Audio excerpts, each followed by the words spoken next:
When my wife's mother whispered to my wife, she slapped me so hard that I fell to the floor. Just as she was about to leave, something shocking made her freeze in fear. Then her voice trembled because, the moment my wife's hand connected with my face, the entire world shifted. I didn't see it coming. 1 second, we were sitting at the dinner table, the glow of conversation and clinking silverware filling the air. The next, my cheek exploded with a sharp, stinging pain as my head snapped to the side. My body followed, tilting dangerously before I lost balance and hit the floor with a dull thud. The impact sent a ringing sensation through my skull, my vision blurring at the edges. For a long second, I couldn't comprehend what had just happened. I lay there, my palms flat against the cool wooden floor, my breath stuck somewhere between my lungs and my throat. The taste of salt and iron lingered on my tongue. Whether from the slap or the shock, I wasn't sure. Then, I heard her voice. "How could you?" Claire's voice was sharp, raw with fury. I blinked up at her, confused. My mind raced, flipping through every possible offense I could have committed, but nothing made sense. We had been fine just moments ago. In fact, the dinner had been pleasant, or so I'd thought. My gaze flickered toward Lorraine, her mother, who sat stiffly at the other end of the table. Her lips were pursed, her expression unreadable. A moment ago, she had leaned in to whisper something into Claire's ear, her voice so low I couldn't make out the words, but whatever she had said, it had transformed my wife in an instant. Claire had been smiling. Now, her face was a storm of betrayal and fury. I pushed myself upright, still dazed. "Claire, what are you?" "Don't," she snapped, her voice quivering, her hands balled into fists at her sides, her entire body trembling. "Just don't." I could see it in her eyes. This wasn't a moment of fleeting anger. This was something deeper. Something that had cracked open a part of her that I wasn't sure I could fix. "What did I do?" I asked, keeping my voice steady. "Claire, talk to me." Her breathing was uneven. For a brief moment, hesitation flickered in her eyes, but it was gone as quickly as it had appeared. Instead, she turned away from me, grabbed her purse, and stormed toward the door. Panic flared in my chest. This wasn't normal.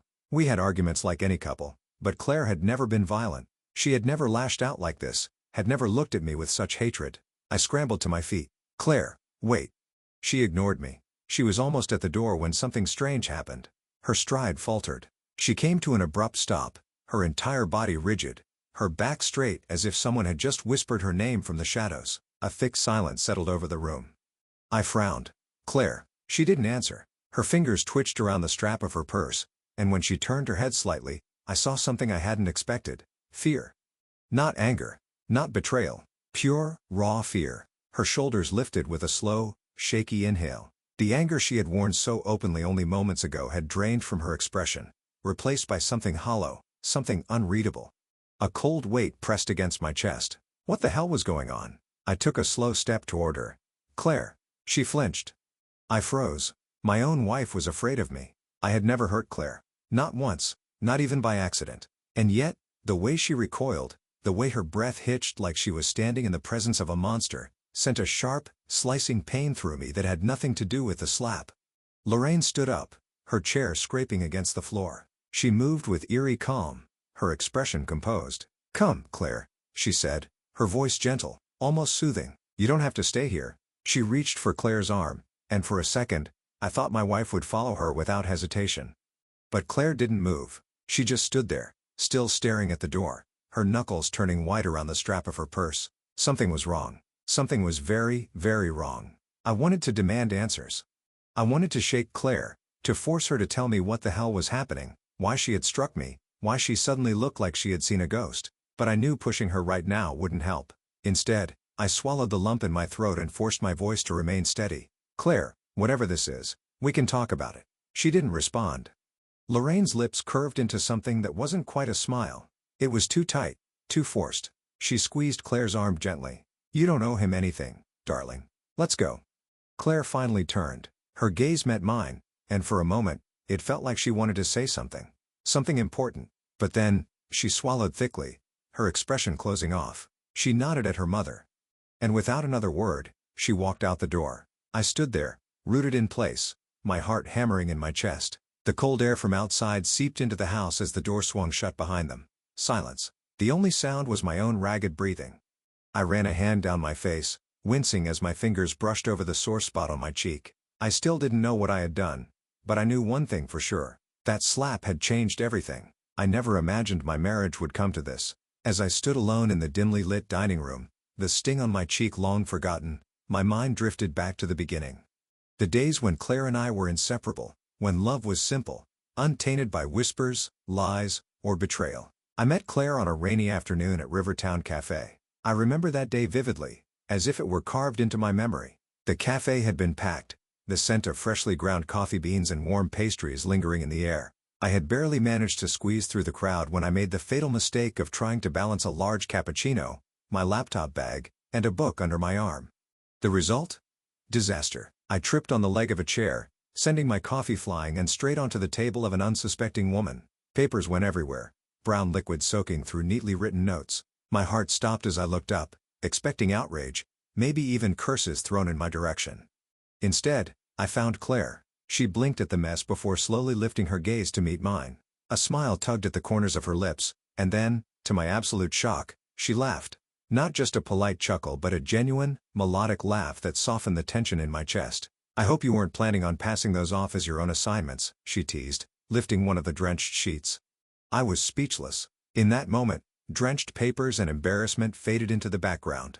All I could see was her. The way her hazel eyes crinkled at the edges, the way she tucked a stray strand of dark hair behind her ear, the way she seemed to glow even under the dim lights of the cafe. From that moment on, I was hooked. We spent hours talking that day. She told me she was a high school English teacher, passionate about literature and poetry. I told her I worked in finance, a job I found dull but necessary. She laughed at my dry sense of humor. I admired her boundless optimism. We were opposites in many ways. Where I was cautious and logical, she was free-spirited and adventurous. But somehow, we fit together seamlessly, like two puzzle pieces destined to meet. Our love story unfolded effortlessly. Dates turned into weekends together. Weekends turned into moving in. 1 year later, I got down on one knee in that very same cafe, holding out a ring with shaking hands. Claire had tears in her eyes when she said yes, her voice barely a whisper. Our wedding was small, but beautiful. She wore a simple, elegant dress. And as she walked down the aisle, I remember thinking that I had never seen anyone more breathtaking. We exchanged vows under the old oak tree in her grandmother's backyard, promising forever without hesitation. For the first year, everything was perfect. We bought a cozy little home on the outskirts of town, a fixer-upper with a leaky roof and creaky floors. It wasn't much, but it was ours. We spent late nights painting the walls, sneaking kisses in between brushstrokes. We talked about the future, kids, family vacations, growing old together. Then, Lorraine moved in. Just for a while, Claire had said. She's struggling after the divorce. At first, I agreed. I understood Claire's desire to help her mother. Lorraine had always been a sharp, opinionated woman, but I never thought she would become a problem. I assumed she'd stay for a few months, get back on her feet, and leave. But she never left. Slowly, things started to change. At first, it was small, subtle comments, passive-aggressive remarks. Lorraine never said anything outright, but I could feel her disapproval in the way she looked at me, the way she sighed whenever I entered the room. "You're lucky Claire settled," she once muttered when she thought I wasn't listening. She could have done so much better. I tried to ignore it, to brush off her remarks as the bitterness of a woman who had lost everything in a nasty divorce. But Claire started changing too. She used to be warm, affectionate. Now, she was guarded, distant. I'd come home from work, excited to tell her about my day, only to find her sitting with Lorraine, whispering. If I asked what they were talking about, Claire would glance at me, her expression unreadable.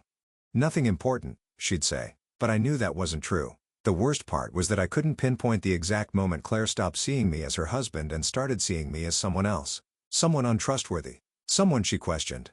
Lorraine had poisoned her against me, drop by drop, day by day, until the Claire I knew was barely recognizable. I could feel myself losing her, but I didn't know how to stop it. The moment at the dinner table, the slap, the rage in her eyes, was just the final confirmation of something I had feared for months. She wasn't mine anymore. Not entirely. And the worst part? I still didn't know what Lorraine had said to make her snap like that. As I stood in our empty dining room, staring at the overturned chair from where I had fallen, a crushing sense of helplessness settled over me. My wife, the woman I had built a life with, had looked at me as if I were a stranger. I needed to find out why. I pulled out my phone and stared at the screen. Who could I talk to? Who would believe me? Marcus, my best friend since college. The only person who had seen my relationship with Claire from the beginning, who had stood by my side through thick and thin. He had never liked Lorraine, always warning me to be careful around her. Maybe he had seen something I hadn't. I pressed his name and brought the phone to my ear. It rang twice before he picked up. "Hey man, what's up?" His voice was casual, but I could hear the underlying concern. I never called him this late unless something was wrong. I exhaled slowly. "Claire hit me." There was a long pause. "Then what?" "She slapped me. Out of nowhere. We were at dinner, and her mom whispered something to her. And the next thing I know, I'm on the floor." Marcus cursed under his breath. "What did she say to her?" "I don't know," I admitted. "But whatever it was bad." Claire looked different, like she was afraid of me. A long silence stretched between us before Marcus finally spoke. "You know what I've always said about Lorraine?" I swallowed. "Yeah. She's playing a long game," Marcus muttered. "And she's winning." I clenched my jaw. I couldn't let this be the end of my marriage. I needed answers. I needed the truth. And I had a sinking feeling that whatever Lorraine had told Claire, whatever lie she had planted, was just the beginning of a nightmare I wasn't prepared for. I sat in silence, the sting of Claire's slap, nothing compared to the growing ache in my chest. My hands rested on the table, fingers curled into fists as I stared at the empty space where my wife had been moments ago. My mind raced, replaying the last few minutes over and over, searching for an answer, any answer that could explain what had just happened. Claire had never hit me before, not once, not even in the heat of an argument. And yet, tonight, she had struck me with a force so strong it knocked me to the ground. To Claire, I knew the woman I had fallen in love with, would never have done that unless she truly believed I had done something unforgivable. My eyes drifted to Lorraine, who still sat at the table, sipping from her glass of wine with an air of satisfaction. She hadn't moved, hadn't flinched when Claire's hand had connected with my face. It was almost as if she had expected it. No, she had wanted it. Slowly, I forced myself to speak. "What did you say to her?" Lorraine lifted her gaze, her expression perfectly composed. "Excuse me." I leaned forward, my voice low, controlled. "You whispered something to Claire, and the next thing I know, she's slapping me like I just confessed to some horrible crime. What did you say?" Lorraine sighed, setting her glass down with an exaggerated shake of her head. "Honestly, dear, I don't know why you're looking at me like that. I didn't make Claire do anything. If she reacted that way, perhaps you should be asking yourself why." I clenched my jaw. Lorraine was a master manipulator. I had known that since the first time I met her. She didn't attack with outright hostility. No, she preferred something far worse. She planted seeds of doubt, whispered lies in the shadows, twisted words until reality bent to her will. And Claire, my beautiful, strong, intelligent wife, had fallen for it.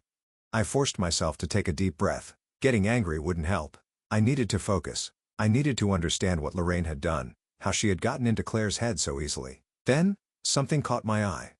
A small object lay on the floor near the leg of my chair. At first, I thought it was just my wallet, which must have fallen from my pocket when Claire slapped me. But then, I noticed something beside it. A letter. My heart nearly stopped.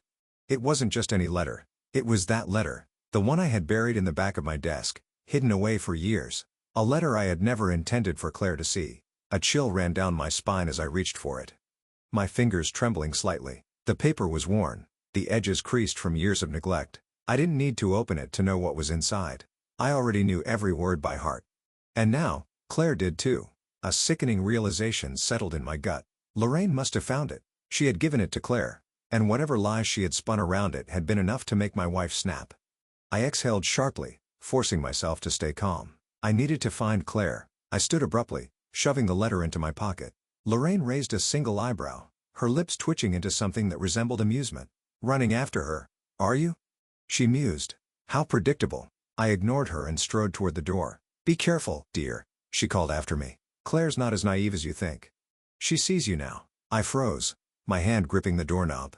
She sees me? What the hell did that mean? I didn't turn around.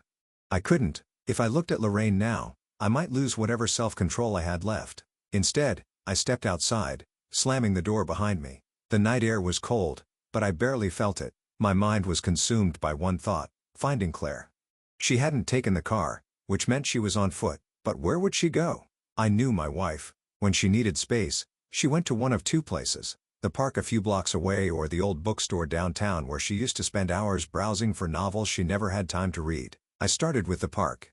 The streets were quiet, the faint glow of streetlights casting long shadows along the pavement. My footsteps echoed in the silence as I approached the park entrance, my breath coming in short bursts. Then I saw her. Claire stood near the fountain, her back to me, her arms wrapped around herself as if trying to hold herself together. Her posture was tense, her head slightly bowed.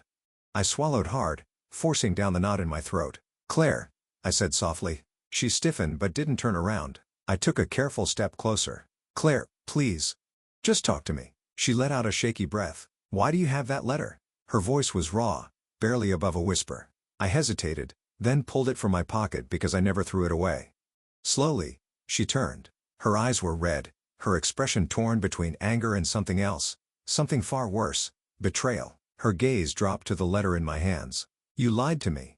I shook my head. No, Claire, I didn't. Then explain, she demanded, her voice trembling. Because my mother told me everything, and I don't know what to believe anymore. I clenched my jaw. Lorraine had done what she did best. She had twisted the truth, wrapped it up in enough venom to make Claire doubt everything she thought she knew. I stepped closer, lowering my voice. Claire, whatever your mother told you, I need you to hear it from me. Please. She didn't move, but she didn't walk away either. So I took a breath and prepared to tell her the truth. The truth about the letter. The truth about my past. And the truth about the one person I had spent my entire life trying to forget. Claire wasn't just angry. She was afraid. That was the part that gutted me the most. I had seen Claire upset before. Frustrated. Even distant during our worst arguments. But fear? That was new. And it wasn't the kind of fear that came from uncertainty or misunderstanding. No. This was something deeper. Something that had wrapped itself around her so tightly that she was trembling. And all because of that letter. She held it in her hands now, gripping the paper so tightly that it crinkled under her fingers. She hadn't spoken since I told her I would explain everything. Instead, she just stood there, her breathing uneven, her gaze flickering between me and the worn envelope as if waiting for me to admit to some unspeakable crime. I took a careful step forward. Claire, I don't. Her voice was sharp, but it wavered at the edges. She shook her head, taking a step back. I need space. I can't be near you right now. The words hit harder than I expected. Space. It was such a simple word, yet in that moment, it felt like the final crack in an already fragile glass, ready to shatter completely. I swallowed hard. Claire, please.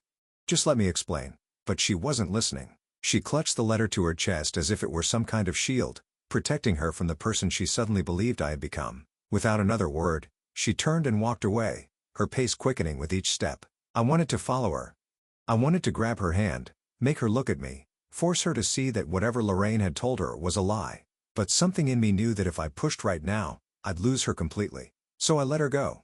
I watched as she disappeared down the sidewalk, the wind tugging at her hair, her arms wrapped around herself like she was trying to keep from falling apart. Then, after a long moment, I turned and walked in the opposite direction. I needed help. I needed someone who would listen, someone who would believe me. There was only one person I could think of. I pulled out my phone and scrolled through my contacts until I found the name I was looking for. Marcus, my best friend since college. The one person who had never trusted Lorraine from the start. I hit the call button and brought the phone to my ear. It rang once, twice. Then, yo, what's up, man? Marcus's voice was casual, but I could hear the underlying concern. I never called him this late unless something was wrong. I exhaled sharply. I need to talk. There was a pause. That bad? Worse. Another pause. Then, come over. Marcus lived about 10 minutes away, and I barely registered the drive. My hands gripped the steering wheel tightly, my thoughts racing in 100 different directions. By the time I pulled into his driveway, my pulse was pounding in my ears. The porch light flicked on as I stepped out of the car, and a second later, the front door swung open. Marcus stood in the doorway, wearing an old t-shirt and sweatpants, his expression serious. All right, he said, stepping aside to let me in. Tell me everything. I didn't even wait for him to close the door before I started talking. She hit me, I said, my voice hollow. Claire, she slapped me out of nowhere. Marcus's eyebrows shot up. Wait, what? I ran a hand through my hair, pacing the length of his living room. We were at dinner. Everything was fine. And then Lorraine leaned in, whispered something to her. And the next thing I know, she's looking at me like I'm the worst person in the world. And then, I let out a bitter laugh, shaking my head. She just lost it. Marcus let out a low whistle. What did Lorraine say? I stopped pacing. I don't know. Marcus folded his arms. Okay, but Claire has never been the type to just react like that. What triggered her? I hesitated, then pulled the crumpled letter from my pocket and held it out. Marcus took it, frowning as he unfolded the paper. His eyes scanned the words, his expression shifting from confusion to realization. Damn, he muttered. This is from I cut in. Him. Marcus exhaled slowly, rubbing the back of his neck. And Claire saw this. She didn't just see it, I said. Lorraine gave it to her. She must have found it in the house and spun it into something worse. And now Claire thinks I've been hiding some huge secret from her.